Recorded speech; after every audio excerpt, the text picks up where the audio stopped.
শুভ সকাল আমার প্রিয় বন্ধুরা, কেমন আছো সবাই? এই যে এই জায়গাটাতে আসবো ছেলে মেয়েকে নিয়ে কয়েকদিন থেকে শুধু ভেবেই যাচ্ছি, কিন্তু সময় আর হয়ে উঠছে না। তো আগামীকাল যেহেতু চলে যাব, আর তো সময় নেই হাতে। তো যাই হোক, আজকে অনেক কষ্টে একটুখানি সময় বের করে দেখো ছেলে মেয়েকে নিয়ে চলে এসেছি। ছেলে মেয়ে প্রতিদিনই প্রায় বায়না করছিল আমাদের একটু পুকুরে নিয়ে যাও, ওখানে আগে থেকে আমি বলেছিলাম ওখানে শাপলা আছে, আরও অনেক কিছু আছে। তো যাই হোক, আমারও একটু ইচ্ছে ওদেরকে একটু শাপলা গাছ, কচুরিপানা, কলমি শাক, আরও অন্য অন্য অনেক কিছু রয়েছে এখানে, ওইগুলোর সঙ্গে পরিচিত করানোর জন্যই নিয়ে আসা।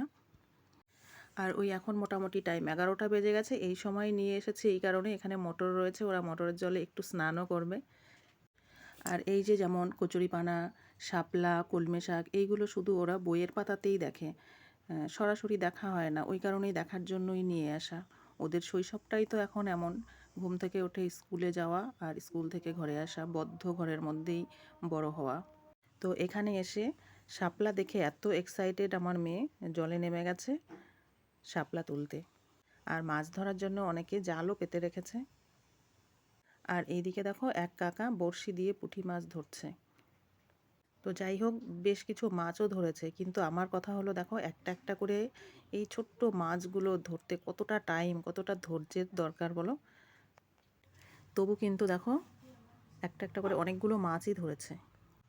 তো সব মিলে আরও অনেকটা টাইমই আমরা এখানে ছিলাম, ছেলেমেয়েরা স্নান করেছে মোটরের জলে, আরও অনেক কিছু ওদেরকে দেখিয়েছিলাম, বেশ ভালোই কাটলো দুপুরটা। দেখো অনেকেই কিন্তু মাছ ধরছে, এই পুকুরের চারপাশে দেখো বেশ কয়েকজন বসে রয়েছে, আর প্রত্যেকেই হাতেই বড়শি রয়েছে, পুঁটি মাছ ধরছে সবাই।